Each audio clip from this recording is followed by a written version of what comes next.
Continue. Our first objective states that we will be able to find the perimeter in the area of composite figures. Essentially, that's what we did back here on the warm-up exercise. This orange figure here is a composite figure because it's composed of, right here in the middle, a rectangle, and on the top and the bottom, we have two congruent trapezoids. It's a composite figure. Likewise, when we take a look at the image of this pretty cool looking house, the whole entire front of this house has a whole bunch of different composite figures.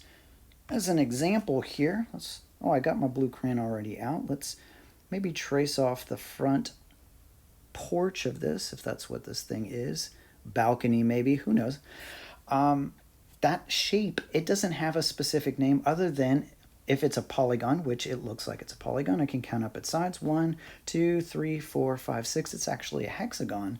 But this particular hexagon is composed of, you can see a rectangle over here, and then just using the lines that are already built into that shape, a whole bunch of different trapezoids.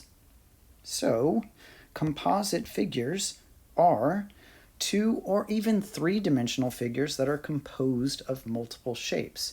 So looking at the image that's in the background of this slide here, we can see that this glassy surface on this building, it's composed of, let's see, these things here look like parallelograms. And then we can see along this roof line, this up here sort of looks like a trapezoid. And what about these glass shapes that are right up here? These are in perspective, so it's warped a little bit, but I bet my money on the fact that those things were actually rectangles. Let's take a look at example 1 here. So in example 1, we want to find the perimeter in the area of this figure. It's a composite figure, and you can break this up into its component shapes in a variety of different ways.